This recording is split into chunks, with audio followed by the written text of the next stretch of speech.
Todd McShay, who's now working with the Ringer, put together a mock draft for 2026. Okay, it's a little early. We get it. Just a touch. But it's interesting for a couple of reasons. Let's start with the great reason that it's interesting. Amazing reason. He's got Garrett Nussmeier going number 1 overall in that mock draft. And that's a pretty good spot to be in. Now, Garrett Nussmeier has not taken a snap next year, and I don't know what that's going to look like. But I'll tell you this. I would rather go into a season with my quarterback being mocked number 1 overall by some pretty reputable draft analysts than not have that. So that is a great starting point for LSU. I've been pro Nussmeier really since he beat Wisconsin. And I thought last year he played really well. I thought he made some foolish mistakes. I thought he turned the ball over in some crucial moments in College Station, and it was not perfect. And I'm not here to sell you a bill of goods that it was perfect. But I think he's really good. I think he's got a really good understanding of what he's trying to do offensively. I think he's got a really good arm. I think he's accurate. I think he makes aggressive throws that work out. And I'm not ready to stand here and trade him for a single quarterback in the Southeastern Conference. Not DJ Lagway, not Arch Manning. I'm not ready to trade him for anybody. Now, you may, and reasonable minds can differ, I guess, as they say, but I feel really good about where LSU is with Garrett Nussmeier at quarterback. And I've said that repeatedly. I will say that in June. I will say that in July. I will say that in August. And then we'll see in September. Speaking of September, we should get to the other part of this mock draft that was quite interesting, and maybe for not the best reason. Todd McShay projected 6 Clemson players in the first round. 6. Peter Woods, defensive tackle. Their quarterback, Cade Klubnik, who he's got as a top 10 pick. TJ Parker off the edge. That's 2 defensive linemen in the top 10 from Clemson, facing an LSU offensive line that's replacing 4 starters, maybe 5. Blake Miller on the offensive line, Avion Terrell at cornerback, Antonio Williams at wide receiver. 6 in the first round. Now, there's a chance that not a single one of those guys goes in the first round. It's a mock draft 12 months early. But that does suggest there is a massive amount of talent, high-end talent, on this Clemson team. And this is my feeling, and this is going to be one that splits it right down the middle. There will be 50% of people that say, you're a moron, shut your mouth. If you're scared, go to church. There will be 50% that say, you're right on the money. But I'm not budging. This game shouldn't be on the schedule. It just should not be on the schedule. I watched Indiana waltz into the playoff playing schools that were just atrocious. I don't think it matters who you beat.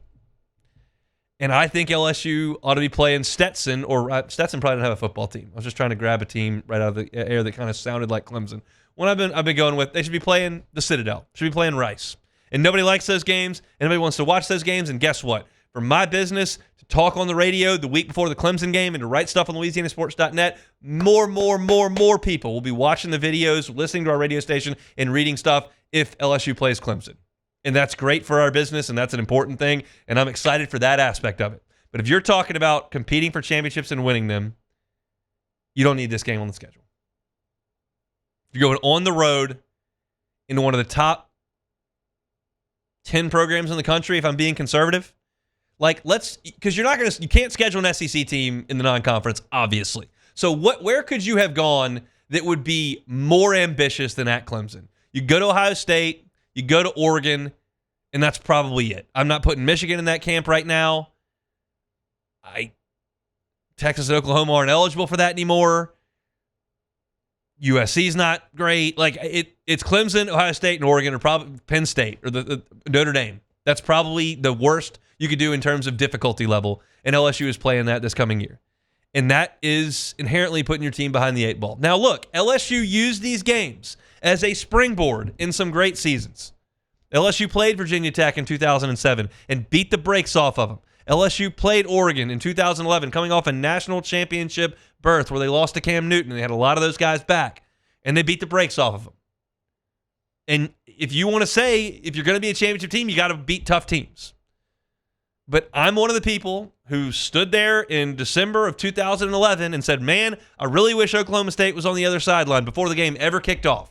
Because those who say to beat the man, to be the man, you got to beat the man, actually incorrect. To be the man, you have to beat whoever's on the other sideline. And when you control who's on the other sideline, it generally behooves you to give yourself a little bit of advantage there. LSU doesn't feel that way. Now, they haven't put any more of these games on the schedule in the last couple of years. So we'll see if that philosophy is changing. And I know that Verge Osbury puts these schedules together, and I've heard him on the record say, no, we're going to be a championship program. We're going to go play marquee games. And there's a part of that that's very admirable, and it's great for LSU's brand, and LSU's very visible, and there's advantages to that. But when you continue to go out there and lose opening games and put yourself behind the 8 ball before Labor Day even starts, a lot of that is on the football team for not executing, and some of that's on scheduling. Because I can promise you, if you put me in charge of scheduling, I can promise you this with 100% certainty, LSU will start 1-0. If I'm in charge of scheduling, LSU will start the season 1-0. I can make that happen automatically. And that hasn't happened. And it appears like I'm not, up until I listened to this Todd McShay podcast and heard what he had to say, I didn't know anything about Clemson's team other than Kane Klubnik was the quarterback and Dabo Swinney was the coach. Like, I don't know any of Clemson's personnel. It's March. It was March. Now it's May. And I'm sitting here breaking down college baseball RPIs. Like, that's the mode I'm in right now. But when something like this pops up, and I'm like, oh, that's interesting, and I start listening because Garrett Nussmeier is the number 1 pick, and then I keep listening and I go, oh, well, there's a Clemson guy at 3. There's a Clemson guy at 6. There's a Clemson guy at 8. There's a Clemson guy at 9. There's a Clemson guy at 27. There's a Clemson guy at 28. I'm going, that's a lot of Clemson guys. And that's where LSU's headed. So, man, the eyes of the country will be fixated on 2 places on Labor Day weekend. They'll be locked into Texas and Ohio State, and those 2 teams are playing. LSU's not on an island here. A lot of teams do it. Those 2 teams are playing, and game day will be there, and Corso will do his last headset pick there. But everybody will also be watching LSU and Clemson, and that is big time for your brand. And that is going to create a massive amount of excitement in this city. It's going to create a massive amount of excitement in the state of South Carolina. And the winner of that game will be in a great position to go to the college football playoff. But the loser of that game has got to walk a high wire from Labor Day to Christmas. And that is really hard to do.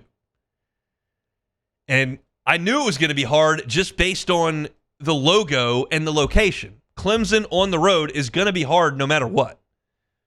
But Clemson on the road with these guys that Todd McShay thinks are first-round picks, that makes life a little bit tougher because we know that there was a run there for about 6 years where Clemson was always really good, and the last couple of years haven't been as good. The DJU years weren't very good post-Trevor Lawrence. And it's reasonable to suggest, as Dabo Swinney doesn't go into the transfer portal and supplement things that way and talks about how they're not going to get in the NIL game, they're going to do it in the name, image, and likeness of Jesus Christ instead of money. Like, you could think if you're not going to do the transfer portal and you're not going to pay players, like, you're probably not going to be very good. But it looks like they're pretty good. So LSU will certainly have their hands full when they go to Clemson, South Carolina. And I couldn't pick Blake Miller, offensive tackle, who could be a first-round pick if he walked right through that door and shook my hand. I have no idea who he is. Todd McShay knows who he is. He thinks he's pretty good at football. So I'll take his word for it before we get into all this in the summer. But it just seems like a daunting task that LSU is facing. But hey, if you're going to face a daunting task, you might as well do it with who Todd McShay thinks is the number 1 quarterback on the board, which we started this conversation with is a very, very positive thing. So that's what Todd McShay has to say about LSU and Clemson entering the 2025 college football season. Hey, thanks for watching Hunt on LSU. Before you get out of here, do us a couple of favors. Hit that like button, leave your comments below, and subscribe to the channel for all your Fighting Tiger football talk. See you next time.